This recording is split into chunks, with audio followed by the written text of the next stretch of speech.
of the Biden administration.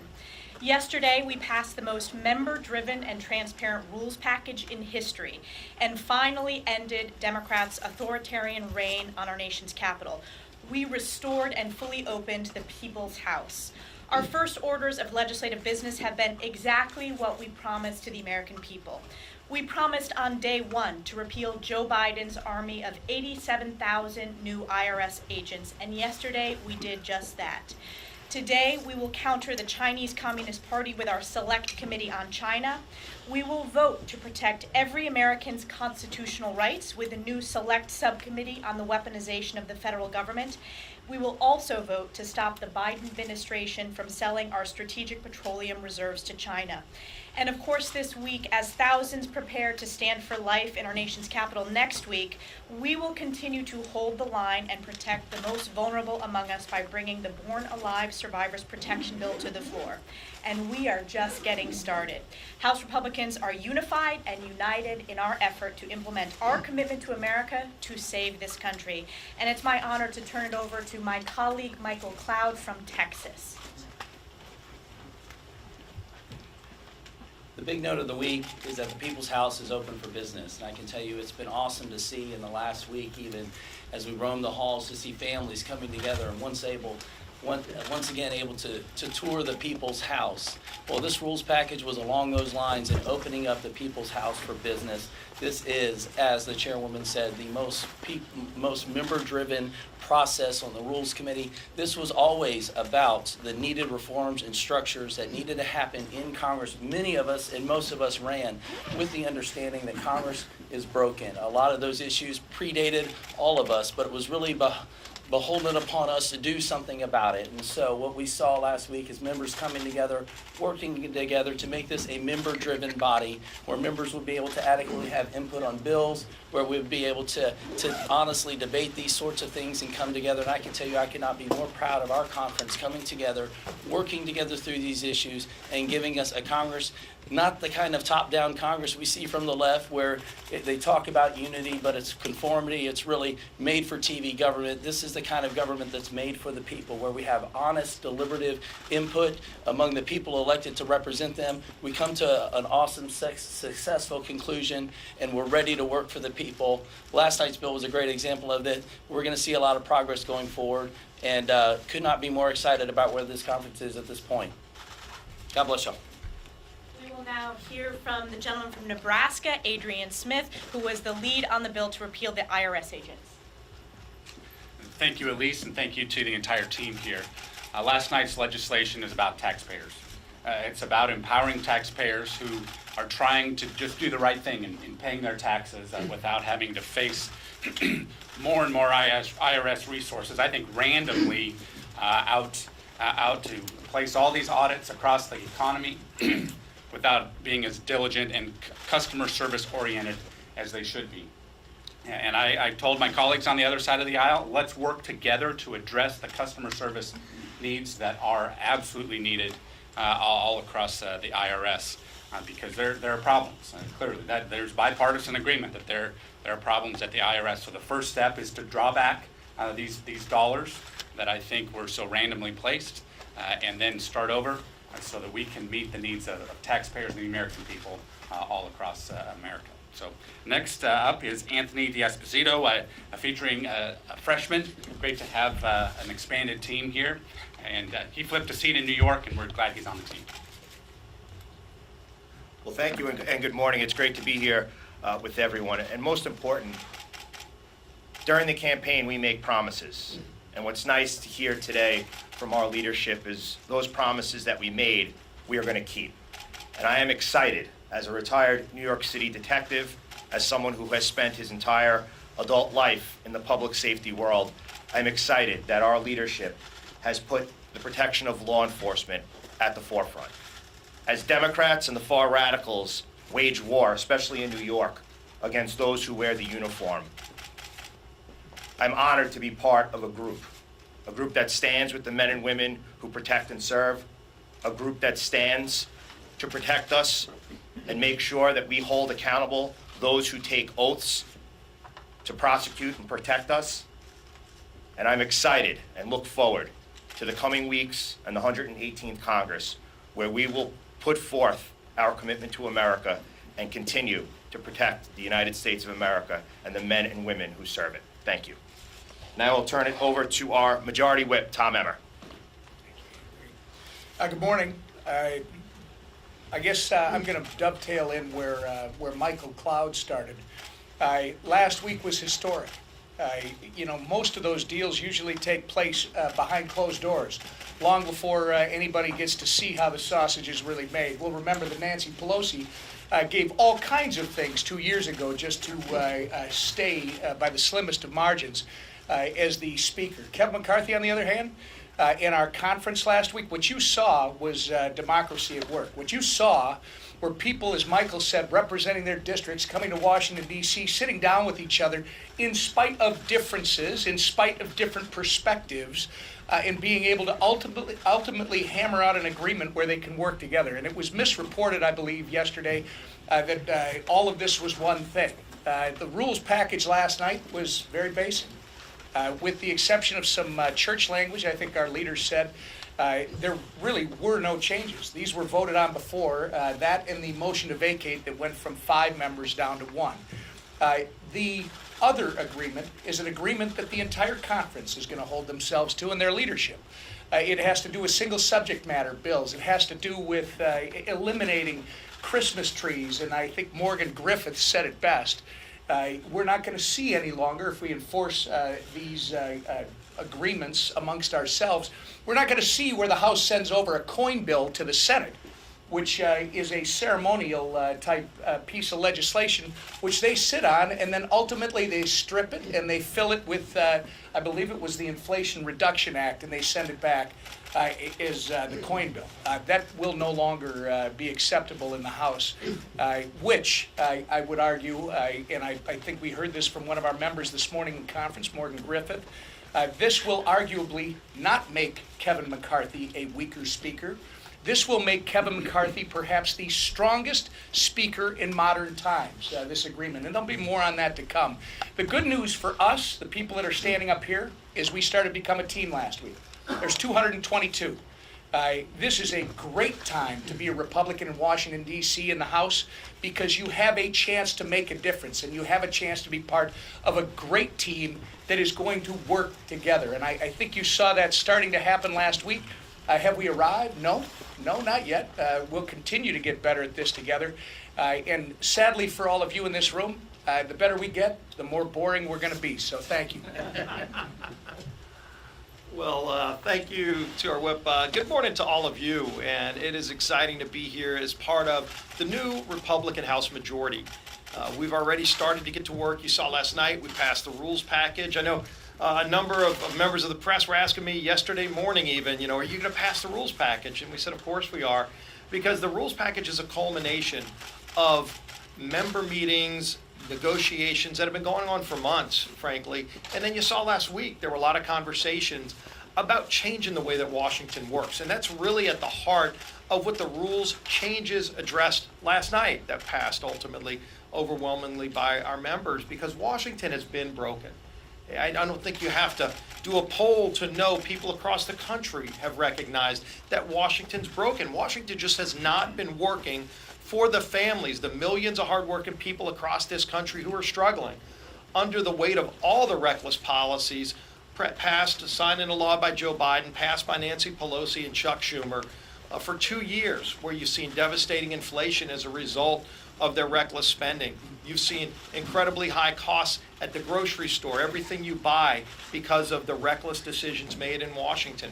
Energy costs through the roof because of the reckless decisions made in Washington. An open border that has not only led to millions of people coming into our country illegally. Last year alone, the number of people that came here illegally are more than the people in the state of New Mexico. That's how many people came in illegally just last year. The fentanyl deaths. More than 100,000 of our young people died last year because of the fentanyl coming across our southern border. And what was Washington doing to address those problems? Not a thing. And in fact, they shut out the ability for members like us who wanted to solve these problems on behalf of the 750,000 plus people we represent.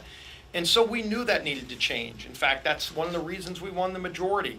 And we ran on a platform of changing Washington, and that started last week. And you saw that debate, and it was a healthy debate. Frankly, it was a debate that needed to happen years ago. And so once we got through that, we had to formalize it in the rules package, and we did. And then we went to work, and the first thing we did is delivering on the promises that we made during the campaign. We made a commitment to America. We said the first bill we're going to take up is the bill to repeal those 87,000 IRS agents. And Adrian Smith is now, oh, you have the plaque? So he's got the plaque. With the result of the vote, 221 votes yesterday. Every Republican voted for it. Every Democrat voted against it. And think about this. Yesterday, every Democrat went on record saying that they want to more than double the size of the IRS to go after people like the hardworking families, the single mom who's working 2 shifts at a restaurant. The CBO confirmed that when they added those IRS agents, it wasn't just to go after the millionaires and billionaires, it was to go after people making less than $200,000 a year. Broke President Biden's pledge. We actually had an amendment when that bill was going through to say that the new IRS agents couldn't go after people making less than $400,000, to hold President Biden to his own pledge. Do you know every Democrat voted against that amendment? And so those IRS agents would be set up to go after hardworking families across this country. Frankly, what we need is more Border Patrol agents securing America's border, not IRS agents going after hardworking families in America. And so we passed that bill. And we're going to pass more good bills this week. You're going to see us today set up the Select Subcommittee on China to finally confront the challenge that is one of the greatest threats to our nation, and that is what the Chinese Communist Party has been doing all around the globe, making challenges to our country and other countries around the world. We're going to set up that church committee to look at some of these federal agencies that are weaponizing government to go after families across this country based on their political views. That's not what government should be doing. We're going to be looking into that as well. We're going to pass the Born Alive Act. This is a bill we talked about a long time. In fact, every Republican was a co-sponsor of this bill last Congress, and Nancy Pelosi wouldn't bring it up to a vote. And in our first full week, we're going to actually bring that bill up for a vote. Ann Wagner's bill that says if a baby's born alive outside the womb, in some states they actually are allowing that baby to be killed and calling it abortion. It's murder, and yet it's legal in some states. Even people that identify as pro-choice think that that's disgusting and immoral and shouldn't be allowed in America, and yet it is. And so we're going to confront that too. And then we're going to set up our committees. You saw yesterday we finished out the chairmanships. We're going to start populating the committees. And then the committees are going to get to work, bringing bills out that'll actually address inflation, allow us to lower costs for families, fighting for those families who have had nobody fighting for them in Washington for years, for way too long. Washington has needed to change, and last week we started that process. Last night we culminated it with the rules package, and now we get to work implementing it, and that's ultimately what matters, is getting the job done for those families who are struggling all across this country. And we're excited, and we're up to the challenge. We're ready to get to work. With that, we'd be happy to take your questions. Yes. I have 2 questions. The first for you and then the other for Congressman Whitmer. The first is, given all that we know now about what Congressman Santos lied about his resume, the various inquiries into him at the federal and local level, do you think that he should be a member of Congress? Well, you saw him seated last week. There were no challenges to that. This is something that's being handled internally. Obviously, there were concerns about what we had heard. And so we're going to have to sit down and talk to him about it. And that's something that we're going to deal with, just like there's a lot of other things we're going to deal with. And my second question for Congressman. You were in the negotiations last week. There's a lot of conversation around whether or not there's this 3-page addendum, these other negotiations and deals that were made with Freedom Caucus members. Can you confirm on, is there an addendum? Is this an official piece of paper, or is this just a word-of-mouth agreement? There's no addendum. I wouldn't call it an addendum. I think our speaker put it up on the screen today. It showed people. It reinstitutes the Holman rule. It eliminates the Gephardt rule. There will be single subject matter bills. There will be germaneness issues are going to be important. He made it very clear that there were no gavels given out. There were no deals like that were made. this is, I think it's more than just aspirational. I think it literally is something that the entire conference is going to want to hold ourselves to, and frankly, hold our partners on the other side of the building to. But I wouldn't call it an addendum, because that was the confusion yesterday.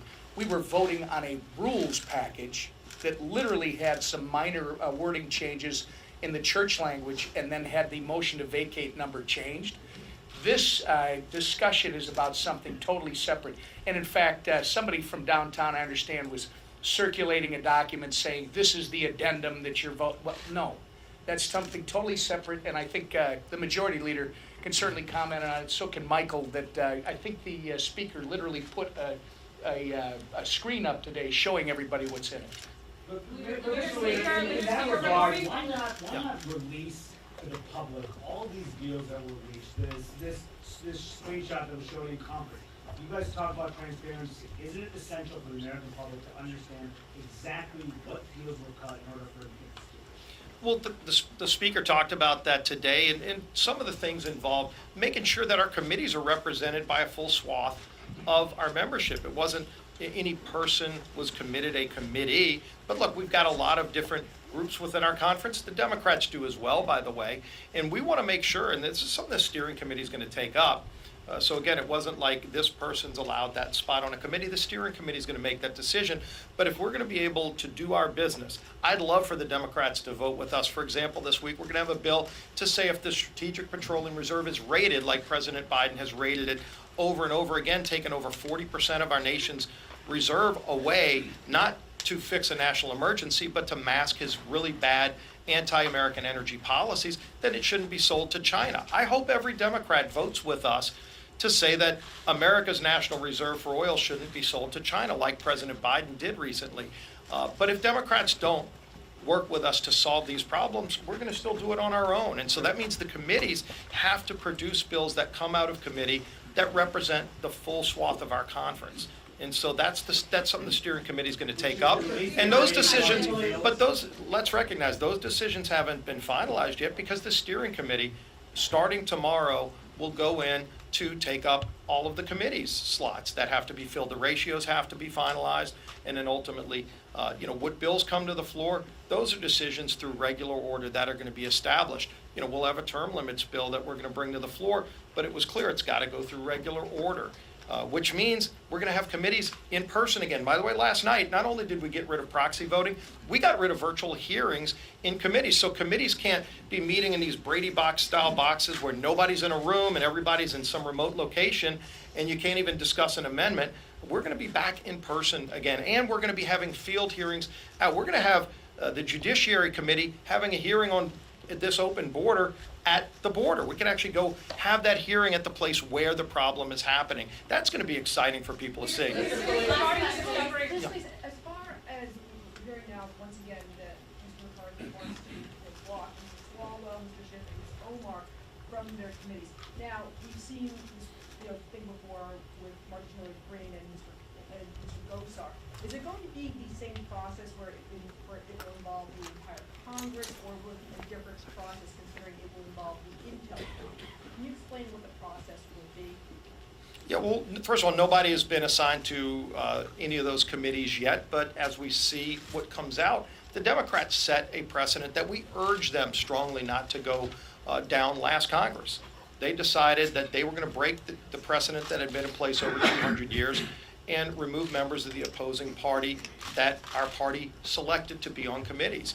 And so that was a practice they set. And so obviously we're going to be looking very closely at who they appoint. They hadn't appointed anybody yet to committees, but we're going to see if they do. What has been agreed to on the debt ceiling, specifically there seems to be some confusion, and can you guarantee that U.S. public will not default on our debt? Well, let's first make very clear why the debt ceiling gets hit. And I think this is an important education process to have now and an important conversation to have now, because we haven't hit the debt ceiling yet. But America, over time, occasionally hits the debt ceiling because it's like a credit card limit. And families back home if they have credit cards, they have a limit on that credit card. And if they hit their limit or they're very close to it, which we are, it means you've spent more money than you have. You've spent more money than your credit card has allowed you to spend. And if you're going to ask for an increase in the limit at some point in time, you've got to sit down and say, why are we hitting the limit? Why are we maxing out the credit card?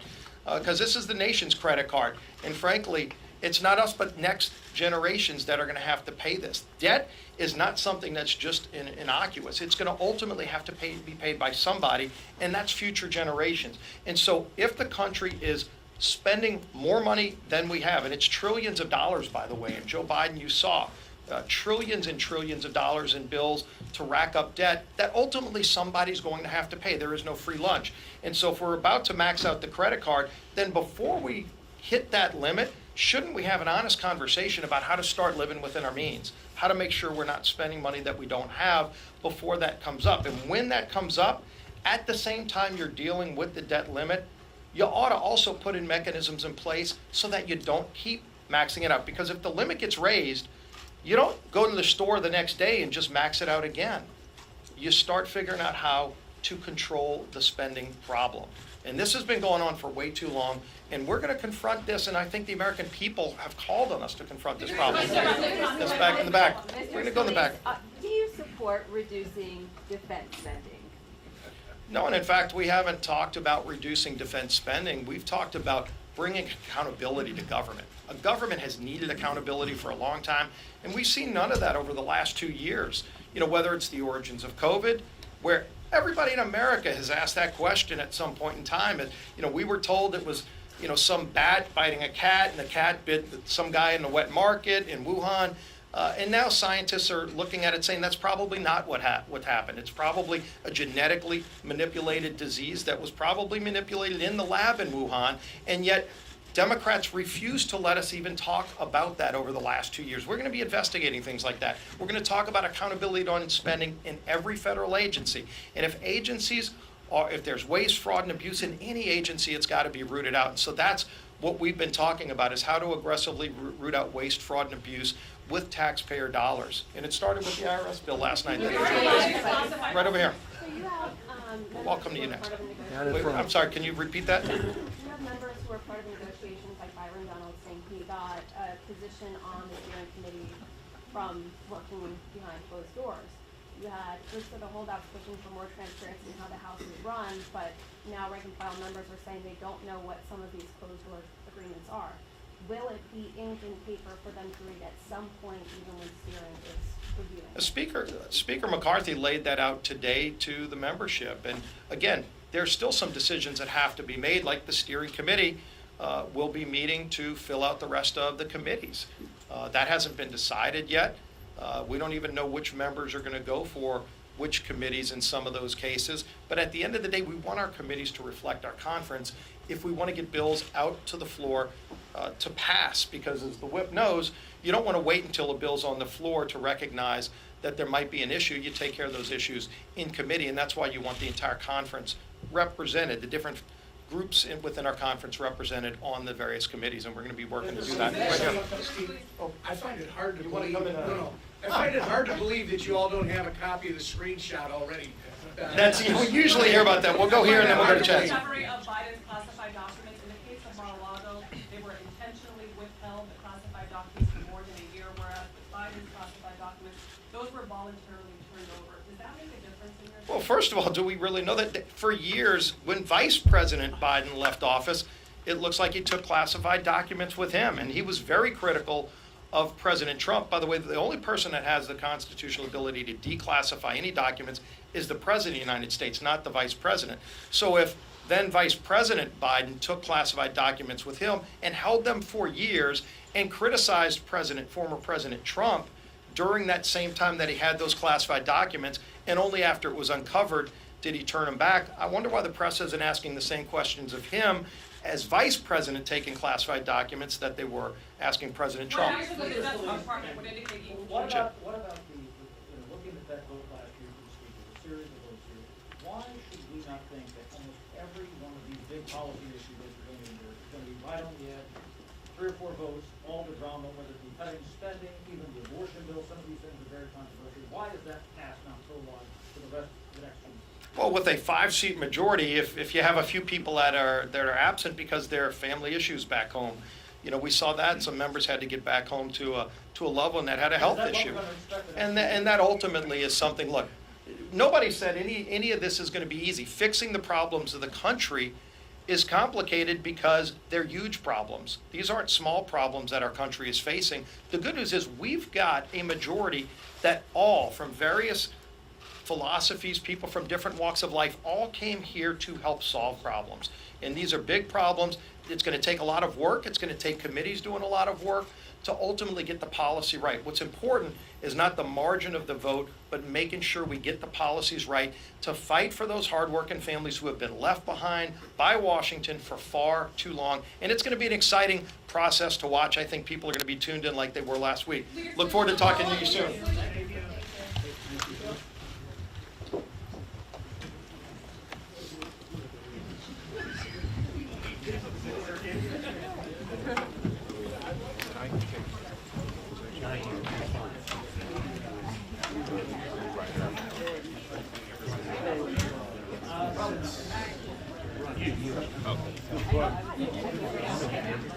No, I don't, but thanks.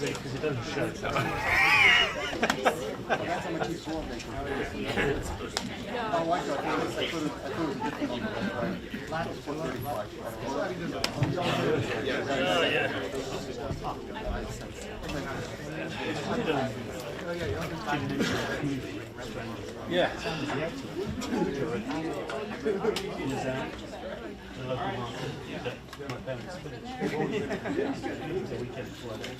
Really?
Good morning.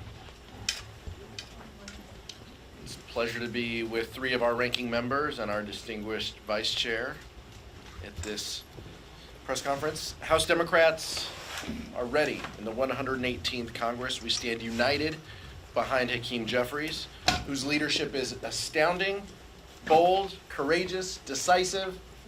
You get the point. The chaos and crisis on the other side of the aisle has not stopped House Republicans. After caving to demands from extremists in their conference, Speaker McCarthy has a secret 3-page list of promises that will prevent his caucus that he had to put in place to prevent his caucus from voting down their own rules package. Rather than trying to find common ground, House Republicans have chosen a path of division and default. We've not seen a single concrete proposal from Republican leadership that will lower costs for everyday Americans. Instead, they've ratcheted up their attacks on women's reproductive rights, against voting rights legislation, and against codifying Roe v. Wade. When they're ready to get serious about the most pressing issues of facing this country, House Democrats stand ready to work with them to deliver. Until then, we're going to continue to call out their extremism each and every step of the way. Our Vice Chair, Ted Lieu. Thank you, Chairman Aguilar, and good morning. Last week, the American people saw a clear contrast between a unified Democratic caucus working on behalf of the American people and the chaos, confusion, crisis of the Republican caucus who've been captured by MAGA extremists. And this contrast continues this week. So while Democrats are putting people over politics and working to lower costs and get better paying jobs and safer communities, what is the very first thing Republicans do? The very first bill they pass? It guts the Office of Government Ethics. Essentially, when you read what they say, you cannot hire any staff after 30 days for that important office, which means if any staff has to leave, relocate, resign, for whatever reason, leave the office, they cannot be replaced. So over time, this office could shrink to nothing. And why do Republicans want to do that? Well, they want to stop investigations into themselves. And we see that again with what's going to be voted on today, which is their committee to obstruct justice. They're going to create a committee to meddle into ongoing law enforcement investigations. Some of these investigations are investigating Republican members of Congress, as well as the former failed president. So that is what the American people are seeing, and that contrast will continue to play out week after week after week. And now it's my honor to introduce our terrific ranking member of Appropriations, Rosa DeLauro. Good morning. Pleasure to be with all of you today, and I want to say a thank you to Chairman Aguilar, Vice Chairman Lieu, for inviting me to join the press conference this morning, and also to thank my colleagues, Chairman Neal and Chairman Boyle, for their leadership.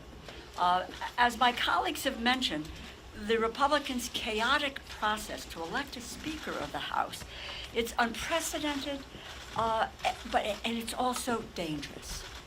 Republicans are making side agreements, handshake deals that not only contradict their calls for transparency, but also attempt to short-circuit the 2024 government funding process before it even gets started. Appropriations bills are must-pass bills. They require bipartisan, bicameral agreement, like the House Democratic majority secured when we passed the agreement funding the omnibus bill in December. It appears, quite honestly, that Republicans, they don't understand this process, because in his attempt to become Speaker, Kevin McCarthy reportedly already promised to cap spending at the 2022 levels in exchange for votes. Let me just take a second to tell you about what that means. Now, obviously, we do not have the exact cut that the Speaker traded for votes because the deal was made in secret. But there's a discussion that the cut from 2023 would apply to all discretionary spending, defense and non-defense. That's at least $130 billion cut to all discretionary spending. That's about an 8% cut. If you take it all from non-defense, it is at about a 17% cut. And while there are some House Republicans saying that they will not cut national security, they would then leave veterans in the lurch. Taking the veterans programs back to 2022 would shortchange VA medical care by at least $31 billion. That's a 32% below what we just enacted in December. It doesn't account for potential increases the department will identify on their upcoming budget requests. So they're going to slash what are critical investments. And as I said, it's defense, national security, military readiness, and a combat capability. And again, I make reference to service members and their families. The funds that they rely on, this is cuts to VA medical care, mental health services, the homeless assistance programs that ensure that we reach unhoused veterans. They will be making serious cuts to law enforcement. These spending cuts harm families, communities throughout the U.S. that are already struggling with inflation and the cost of living. It is not just a soundbite to say that people are living in this country today paycheck to paycheck. It is a reality. So the funding for high poverty schools, post-secondary education, early learning programs hang in the balance. Access to child care, training programs are at risk. We will cut the benefits for small businesses. But I guess my colleagues on the other side of the aisle, they consider that all of these services are unimportant, not to be taken into consideration, because you know as well as I know that budgets are statements of values. And it tells you precisely where their values are or are not. In our bills, we provided 43.5 million people the SNAP benefits they need. This past year alone, our bills created over 21,500 affordable housing units. Progress made to help those in most need put food on their table, roof over their heads. All of that is jeopardized. Republicans have created an institution that governs in the shadows at the expense of hardworking families, and a speaker who traded funding that helps communities, that protects our national security for personal gain. I hope this troubling, this dangerous trend is reversed soon, and that transparency is restored to the government funding process. And with that, let me introduce to you the chair of the Ways and Means Committee, Congressman Richard Neal. Thanks to the leadership team here for having us get out front on some of the issues that we're going to confront in the course of the next few months. So even for those of you who had a chance to witness the debate last night on their first funding bill, $114 billion it adds to the national deficit. And if you listened to the debate last night, I also thought what was compelling to the battle, they came unarmed. It was pretty remarkable to listen to the back and forth last night, where we dealt with facts and specificity, and they dealt once again in generalities and kind of empty talk. What I also think is noteworthy is we get to what eventually will be a vote on the debt ceiling, and certainly putting the question in front of the American people. They voted for the CARES Act. They voted for more money for national defense spending. Some of them voted for the infrastructure bill. And then they also voted for $5 trillion worth of tax cuts in 2001, 2003, and 2017. Although it comes out to about $4.7 trillion of tax cuts. And it allows them, in this instance, after what they've done, to sort of set the fire and then call the fire department. So it's been kind of the recklessness that they've embraced in this fiscal debate and discussion. But it's going to bring us to the precipice, because it'll allow us to have a full throttle debate over the role of Social Security and Medicare in our lives. I'm looking forward to that. It's really important to remember, as I've just described it, where the tax cuts were, where the spending increases came from, and then how we intend to defend Social Security and Medicare and do the responsible thing and raise the debt ceiling. The debt ceiling shouldn't be held hostage to this sort of conversation, particularly when you participated in increased spending, which, by the way, was all valid. All valid. The CARES Act. Speaker Pelosi and I, with Secretary Mnuchin, we negotiated that legislation in her office. Many of you were witness to it when you saw the final product, and we came out of the Speaker's office at the time, with Secretary Mnuchin calling in back and forth over 8 days. They all voted for it. And I call attention to that because now they want to say, well, we're not going to raise the debt ceiling until you agree to irresponsible cuts in domestic spending. Better to have the discussion right now. Let's set the table. Let's get to the debate over Social Security and Medicare. Happy to engage.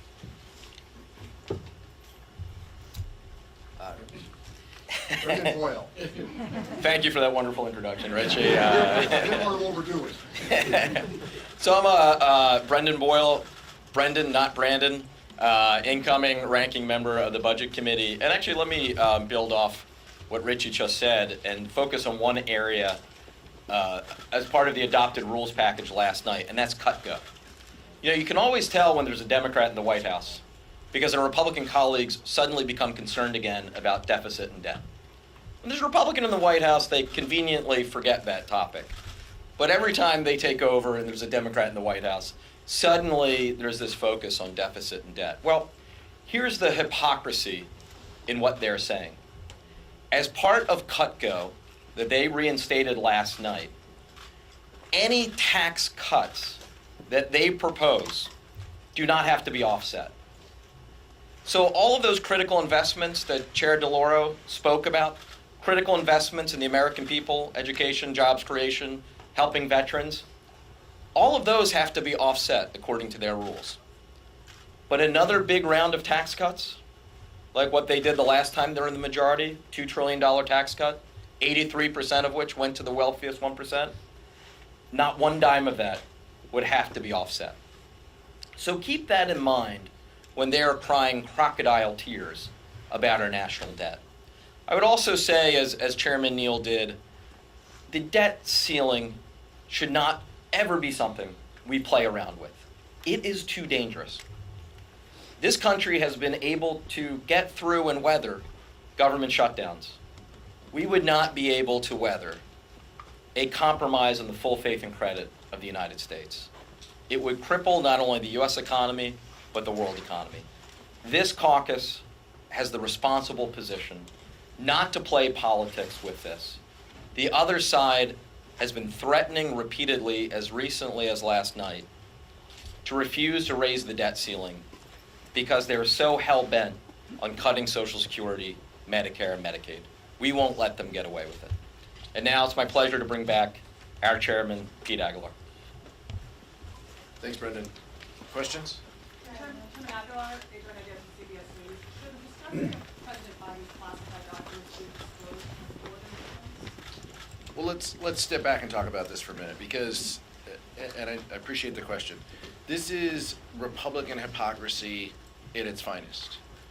When the former president had 320 documents found at his personal residence, they said that, quote, that will not be a priority.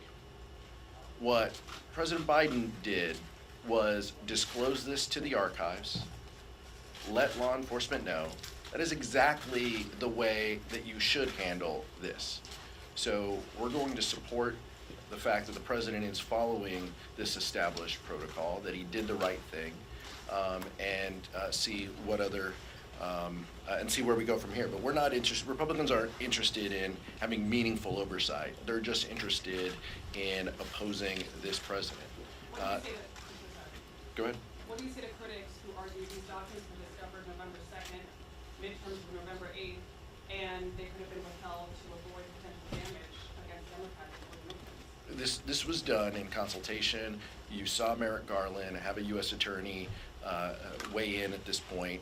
This is being done the exact way, getting the archives involved. Someone who was on the January 6th committee, there is a process to handling documents. The president is handling it the way he should.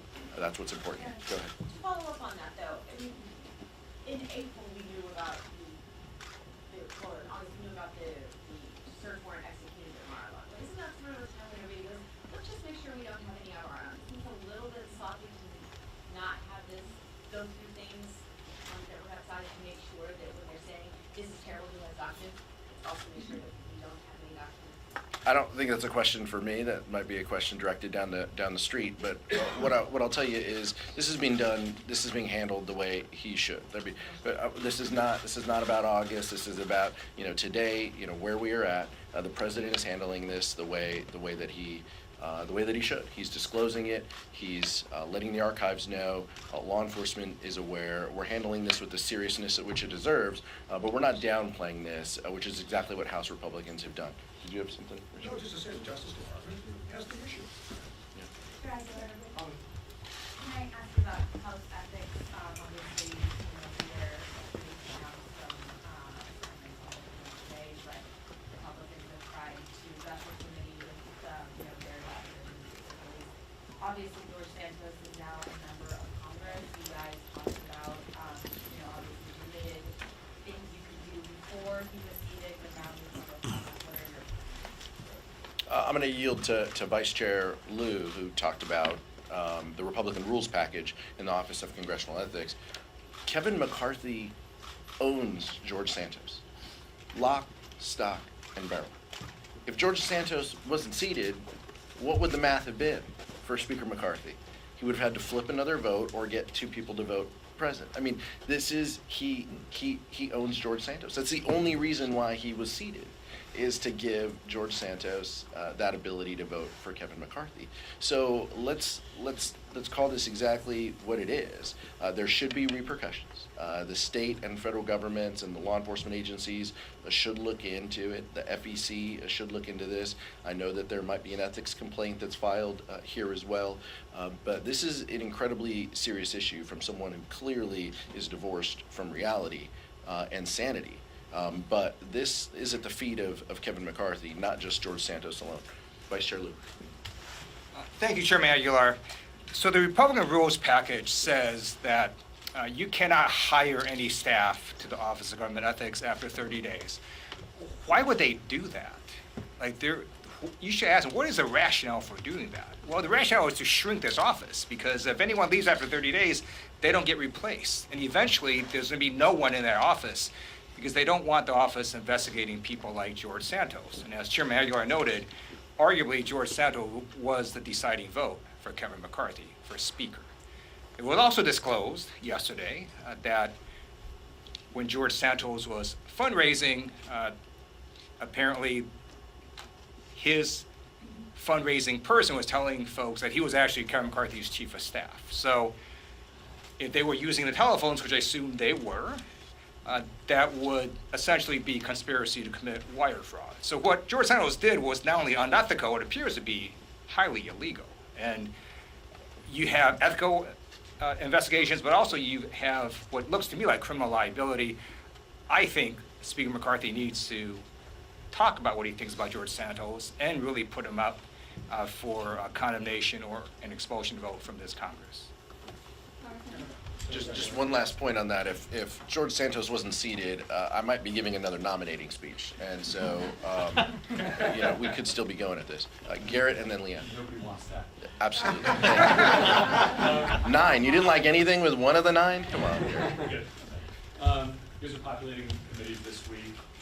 Speaker McCarthy's reiterated his desire to not seat Adam Schiff or Eric Swalwell on the Select Committee on Intel, should their names be put forward. Is it the caucus's intention to put their names forward to be seated on that committee? And what happens if Speaker McCarthy follows through on that threat and strikes them from the Intel Committee? That's a steering for Leader Jeffries, as well as a steering and policy committee. So steering and policy will meet once we have the ratios. in negotiation with the majority, we'll have those ratios. We will populate our committees, and we will send the names of the individuals who this caucus supports and are qualified to serve on committees. What the speaker does beyond that is something that we will handle, and I know you have a bunch of hypotheticals for me, but it isn't anything that we're going to get into today. So the process. The chairman, presumably he's not going to be left out of the bottom of a The, ratio pro- question. the process is that the caucus will advance the nominees and the individuals who we feel best reflect the Democratic caucus, our democratic values, and have the ability to lead, including ranking membership. And so they will be put forward. What the speaker does beyond that is something that that the leadership team and the steering and policy committee will have to handle. Leanne? I have a committee question. Today the House is going to vote on this new select subcommittee on the weaponization of the federal government. Democrats are going to have seats on this committee. Do you plan to seat Democrats on that committee? And also, Representative Omar has publicly suggested that she would be interested on that committee. So is she being considered for it? There's a process, we call that the tinfoil hat committee in our caucus. There's a process by which members will raise their hands and let leadership know what they're interested in. It is our intent to seat members on every subcommittee, every select committee, every subcommittee that the leadership on the majority side advances. It's in our best interest to make sure we are representing the will of the caucus and the American public, and that Republicans don't have an opportunity behind closed doors to shape and to add to these conspiracy theories. That is not in the interest of the American public. And by the way, none of these issues that they are advancing have anything to do with lowering costs that Americans are facing. This is all about campaign promises and a secret 3-page document that none of us have seen that was the path for Kevin McCarthy to become Speaker. And so we're going to continue to do the business of the people each and every step of the way. Let's go over here.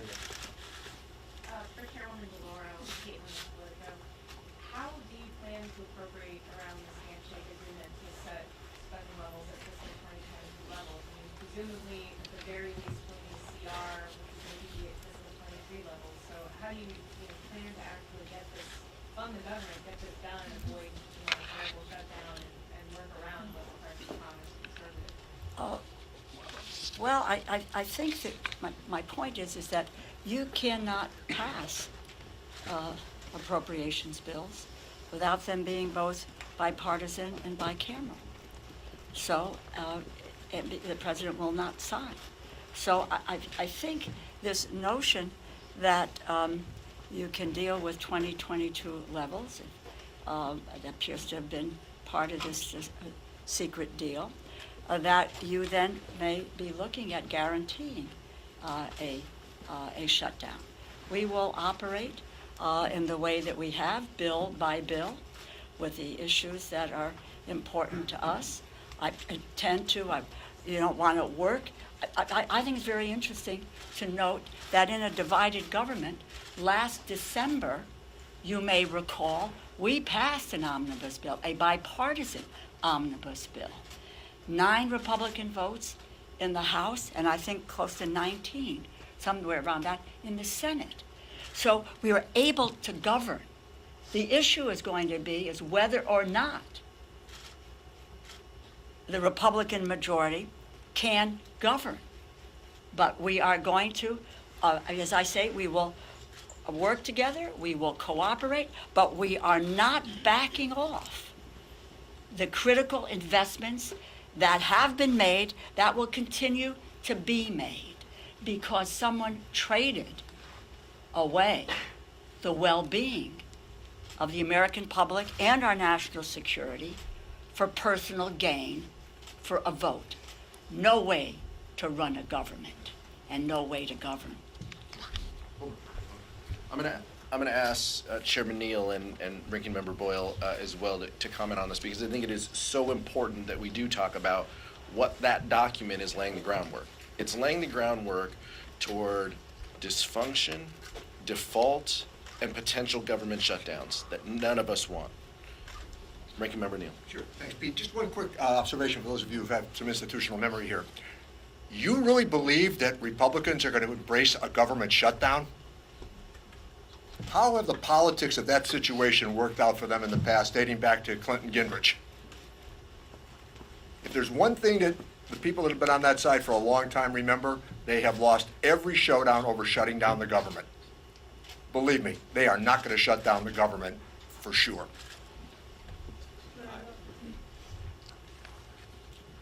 Look, we all know in the end what this is about. When Social Security was created in the 1930s, Republicans opposed it.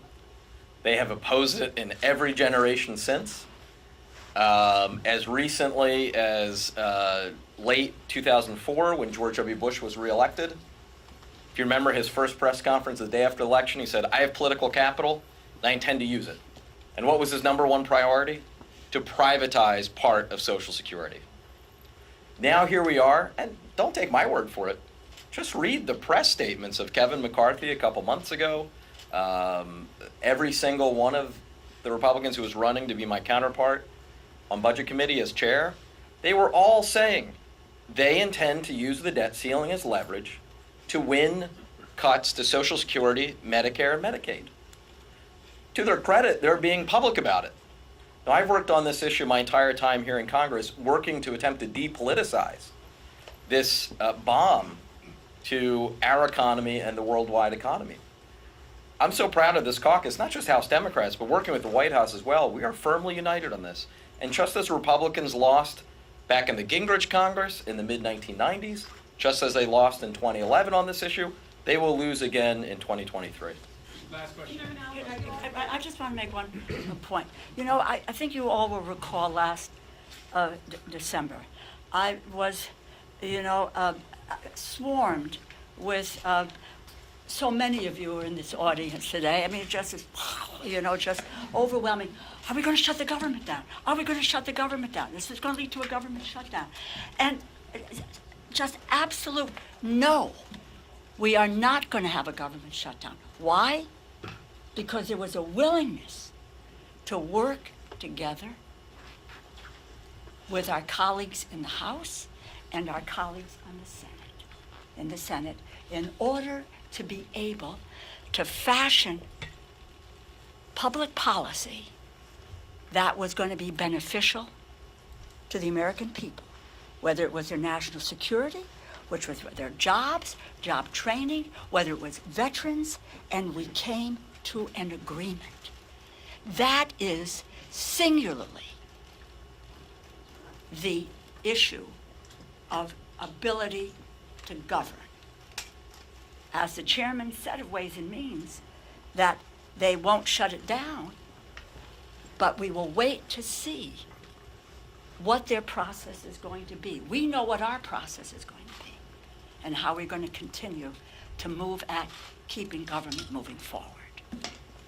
Last question. Building off the legislation about the IRS from last night, Republicans are now putting forward a bill to entirely abolish the IRS and the federal income tax. Any reaction to that? I'll let Ranking Member Neal speak, but this, it is just fanciful, the depths at which they'll go. And we can talk about exactly what these dollars, what the financial benefit is to the taxpayers to collect these tax receipts. This is about making sure that everybody pays their fair share, and that the richest don't get to avoid time and time again the ability to do that. I'll let Mr. Neal talk a little bit about that proposal. Yeah, just the facts of the issue. And so Charles Rosati's letter to me 2 years ago, former IRS commissioner under Bill Clinton, he said there's $574 billion annually that goes uncollected. And Charles Rettig, the IRS commissioner, a Republican under Donald Trump, said that number is closer to $1 trillion annually that goes uncollected. Now, what we voted for last night, or voted against last night, was to remain consistent to our position, and that was computer modeling, replacing retired IRS officials, which have been cut by 30% over the last 15 years. We addressed that. And enhanced technology. For those of you who are stuck at airports with Southwest, the one thing you should be reminded about, now the evidence points to technology and the lack of its sufficient upgrade that created the chaos. That's what happens with the IRS. Every year for our local school systems, 200 teachers retire, you replace them. They haven't done that at the IRS. So don't go by what I have to say about this. Charles Rosati, Democrat. Charles Reddick, a Republican. $574 billion. Think of what you could do with that. $574 billion a year goes uncollected. And back to Commissioner Reddick, who said $1 trillion a year goes uncollected. That's the tax gap. Thank you.